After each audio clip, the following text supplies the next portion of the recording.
Hello friends, welcome to Edufy India. ये है हमारे कुछ सोशल मीडिया प्लेटफॉर्म्स जिस पे आप हमें फॉलो कर सकते हैं। इसकी लिंक आपको डिस्क्रिप्शन बॉक्स में मिल जाएगी। तो वीडियो स्टार्ट करने से पहले आपके लिए दो अनाउंसमेंट है, वो जान लेते हैं। पहली ये कि हमारे चैनल को सब्सक्राइब करने वाले 2 लकी सब्सक्राइबर को हमारे चैनल की तरफ से अमेज़ॉन गिफ्ट वाउचर दिया जाएगा। और इस वीडियो के लास्ट में मैं आपसे एक क्वेश्चन पूछूंगी जिसका सही जवाब देने वाले 2 लकी विनर्स को एडुफाई इंडिया की तरफ से पेटीएम कैश दिया जाएगा। तो आइए लेक्चर स्टार्ट करते हैं। आज का हमारा टॉपिक है लॉरेंस कोहलबर्ग थ्योरी। तो इस थ्योरी के बारे में हम जानते हैं। लॉरेंस कोहलबर्ग एक अमेरिकन मनोवैज्ञानिक थे। इनका जन्म 25 अक्टूबर 1927 को हुआ था। इन्होंने क्या किया था कि 10 से 16 वर्ष तक के बच्चों पर अध्ययन किया था। ये पियाजे के नैतिक मुद्दों के सिद्धांत से बहुत ज़्यादा प्रभावित थे, इसीलिए इन्होंने जो इनका अध्ययन क्षेत्र हुआ ये नैतिक न्याय पर ही था।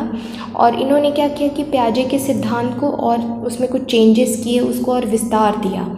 इन्होंने बताया कि जो विकास है वो कुछ निश्चित अवस्थाओं में होता है और जो अवस्थाएं होती हैं वो सार्वभौमिक होती हैं।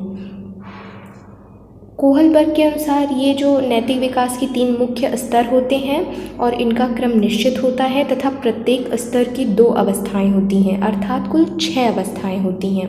मतलब 3 स्तर हो गए और 6 अवस्थाएं हो गई। तो ये कुछ कहानियाँ सुनाते थे बच्चों को, जिसमें क्या होता था, जो नैतिक समस्याओं के संबंध में रहता था और उससे क्वेश्चन पूछते थे बच्चों से। इससे क्या होता था कि बच्चे अपने अपने अकॉर्डिंग किस तरीके से वो सोचते हैं, कैसा वो फील करते हैं, वो उनको आंसर देते थे। तो उन्हीं कहानियों में से एक कहानी इनकी बहुत ज़्यादा फेमस है, हिंज डिलेमा। इस कहानी का ये है कि यूरोप में एक महिला मौत के कगार पर थी और डॉक्टरों ने कहा कि एक दवाई है जिससे शायद उसकी जान बच जाए, और वो एक तरह का रेडियम था जिसकी खोज उस शहर के एक फार्मासिस्ट ने तभी की थी। दवाई बनाने का खर्चा बहुत ज़्यादा था और दवाई वाला दवाई बनाने के खर्च से 10 गुना ज़्यादा पैसे मांग रहा था। और उस औरत का इलाज करवाने के लिए उसका पति जो हाइजन था उन सब के पास गया जिसे वो जानता था, लेकिन किसी ने भी उसे पैसे नहीं दिए। जिसने दिए भी वो बहुत कम थे, जो कि उस दवाई के दाम से आधे भी नहीं थे। फिर भी दवाई वालों ने मना कर दिया, कई लोगों से बोला उन्होंने, बट दवाई वाले ने कहा कि मैंने ये दवाई खोजी है और इसे मैं बेचकर पैसा कमाऊंगा, तो मैं तुम्हें कम दाम पर नहीं दे सकता हूँ। तब हाइजन ने मजबूर होकर उसकी दुकान तोड़कर और वो दवाई अपनी पत्नी के लिए चुरा ली। अब इस कहानी को पढ़ने के बाद जिन बालकों का साक्षात्कार लिया गया उनसे नैतिक दुविधाओं पर कुछ आधारित प्रश्न पूछे गए। वो प्रश्न क्या थे, जैसे कि हाइजन को वो दवाई चुरानी चाहिए थी या नहीं, क्या चोरी करना ठीक है, क्या हाइजन ने सही किया और अगर सही किया तो क्यों किया। ठीक ऐसी शॉर्ट स्टोरी सुना के वो ऐसे कुछ क्वेश्चन पूछते थे।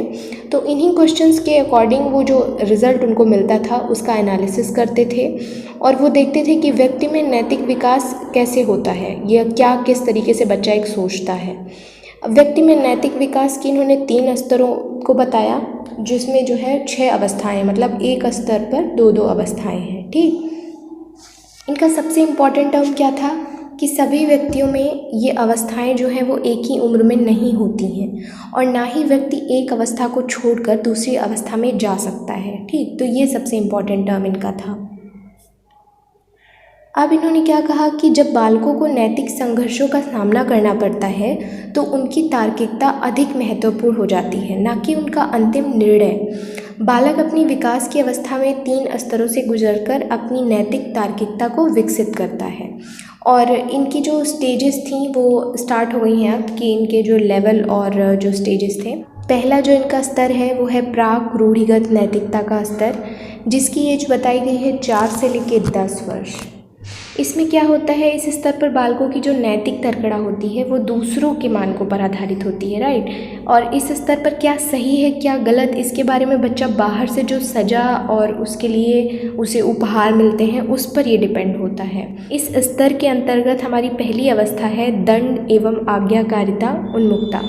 इस अवस्था में जो बच्चे की नैतिक सोच होती है वो सज़ा से बंधी होती है कहीं ना कहीं, और जिसके फलस्वरूप क्या होता है, बच्चा बड़ों की आज्ञा का पालन करता है। मतलब उसे एक डर रहता है कि अगर मैं आज्ञा का पालन नहीं करूँगा तो मुझे सज़ा मिलेगी, तो इसीलिए वो आज्ञा का पालन करता है और वो सम्मान करता है अपनों से बड़ों का। सेकेंड है हमारा जो सेकेंड अवस्था है वो साधनात्मक सापेक्षवादी उन्मुक्ता। इस अवस्था में बालक सोचता है कि वो सभी क्रियाएं सही हैं जिससे दूसरों को मदद मिलती है। तो हम इसके स्टेज के बारे में जानते हैं। इसकी अवस्था है पहली, स्वयं उत्तम बनने की उन्मुखता, मतलब एक अच्छा लड़की अच्छा लड़का बनने की जो टेंडेंसी उनमें आ जाती है। इस अवस्था में बालक ये सोचता है कि वो कुछ ऐसा काम करे जिससे उसे एप्रिसिएशन मिले, तो इसीलिए वो माता पिता जो भी उसके माता पिता कहते हैं कि हाँ ऐसे करना है, वो उसी तरीके से कार्य को करता है। जो हमारी इस स्तर की दूसरी अवस्था है वो है सामाजिक व्यवस्था बनाए रखने की उन्मुखता। ठीक, इसमें बालक जो है वो क्या करता है, वो सोचता है कि समाज को सही दिशा में अगर चलाना है तो उसके लिए हमें क्या करना होगा, सामाजिक नियमों के दायरे में रहना होगा, सामाजिक जो नियम बनाए गए हैं उसका पालन करना होगा। ठीक, इसी बात को सोचकर वो सामाजिक नियमों का पालन करता है और सामाजिक बनने का प्रयास करता है। तीसरा हमारा जो स्तर है वो है उत्तर रूढ़िगत नैतिकता का स्तर। ये जो है ये नैतिक विकास सिद्धांत का तीसरा और सबसे लास्ट स्तर है। ठीक, इसकी अवधि 13 वर्ष से ऊपर की होती है। इसकी जो 2 स्टेजेस हैं वो क्या क्या हैं। पहली है सामाजिक अनुबंधन। इस अवस्था में बालक उन सभी नियमों का आदर करता है जो सभी लोगों द्वारा मान्य होते हैं। नेक्स्ट है हमारा सार्वभौमिक नीतिपरक उन्मुखता। इस अवस्था में जो बालक का सामाजिक स्तर होता है वो उच्चतम होता है।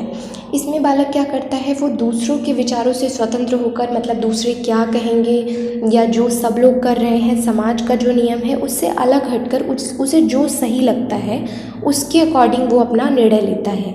और ये निर्णय चाहे उसके लिए जोखिम भरा क्यों ना हो, तब भी वो उस पर अटल रहता है। कोहलबर्ग के सिद्धांत की कुछ सीमाएं हैं जो हम जान लेते हैं। इसमें वास्तविक व्यवहार की अवस्था की अपेक्षा तार्किकता पर अधिक ध्यान दिया गया था और कोहलबर्ग का सिद्धांत वास्तव में बहुत ज़्यादा सीमित था, क्योंकि बालक अपनी विभिन्न अवस्थाओं में अपने नैतिक निर्णय से काफ़ी कुछ सीखते हैं, लेकिन उनके जो कार्यों में विभिन्नता भी देखी जाती है। भारतीय जो हमारे दार्शनिक हैं वो कुछ लोग ये कहते हैं कि मूल्य जो होता है वो व्यक्ति का एक अंग होना चाहिए, उसकी तार्किकता तथा निर्णय निर्माण ऐसा हो कि वह अपने मूल्यों के साथ खुश रह सके। तो ये इनकी कुछ सीमाएं थीं। तो ये था कोहलबर्ग का नैतिक सिद्धांत। आज का हमारा क्वेश्चन है, कोहलबर्ग ने अपने नैतिक विकास को कितने स्तरों में बांटा है। इसका आंसर आपको कमेंट बॉक्स में देना है। सही जवाब देने वाले 2 लकी विनर को पेटीएम कैश दिया जाएगा। अगर आपको हमारी वीडियो पसंद आई हो तो इसे लाइक करें, कमेंट करें, शेयर करें, सब्सक्राइब करें।